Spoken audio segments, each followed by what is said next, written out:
Assalamualaikum. Kewajiban menuntut ilmu dan mengamalkan pengetahuan, teknologi, dan seni. Dalam kewajiban menuntut ilmu dan mengamalkan iptek tidak lepas dari kaidah Islam yang berlaku.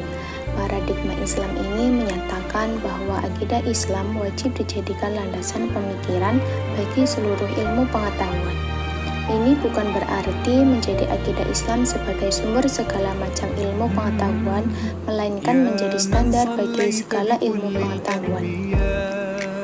Rasulullah Shallallahu Alaihi Wasallam bersabda, "Waman salaka tariqan yaltamisu fihi ilman, sahalallahu lahu bihi tariqan ilal jannah." Siapa yang menempuh jalan untuk mencari ilmu, maka Allah akan memudahkan baginya jalan menuju surga. Hadis riwayat Muslim. Maka ilmu pengetahuan yang sesuai dengan akidah Islam dapat diterima dan diamalkan, sedang yang bertentangan dengannya wajib ditolak dan tidak boleh diamalkan. Seperti hadis Rasulullah Shallallahu Alaihi Wasallam, "Thalabul ilmi fardhatun ala kulli muslim wa wadi'ul ilmi inda ghairi ahdi, kamuqallidil khanasiril jawhar wa lu'lu'a wa dhahab." Rawahu Ibnu Majah.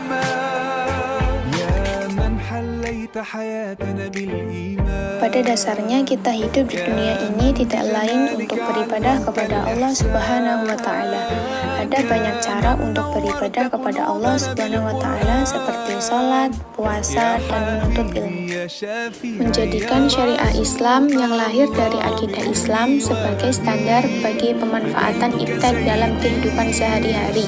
Standar atau kriteria inilah yang seharusnya digunakan umat Islam, bukan standar manfaat, pragmatisme atau utilitarianisme seperti yang ada sekarang. Standar syariah ini mengatur bahwa boleh tidaknya pemanfaatan iptek didasarkan pada ketentuan halal haram atau hukum-hukum syariah Islam. Umat Islam boleh memanfaatkan iptek jika telah dihalalkan oleh syariah Islam. Sebaliknya, jika suatu aspek iptek dan telah diharamkan oleh syariah, maka tidak boleh umat Islam memanfaatkannya, walaupun ia menghasilkan manfaat sesaat untuk memenuhi kebutuhan manusia. Menggali ilmu adalah satu-satunya alat untuk mencapai pemahaman yang lebih mendalam tentang Sang Pencipta. Iptek tersebut hakikatnya adalah alat yang diberikan kepada manusia untuk mengetahui dan mengenal rahasia-rahasia alam ciptaan Allah sebagai khalifah Allah di bumi. Tujuan akhir dari iptek tersebut menurut Islam adalah dalam rangka pengabdian total kepada Allah Subhanahu wa Ta'ala. Iptek adalah lapangan kegiatan terus-menerus dikembangkan dalam peradaban Muslim. Hal ini dikarenakan penemuan-penemuan iptek seperti telekomunikasi, transportasi, informasi, dan lainnya telah memudahkan kehidupan, memberikan kesenangan dan kenikmatan, sehingga kebutuhan jasmani tidak sukar bagi pemenuhannya.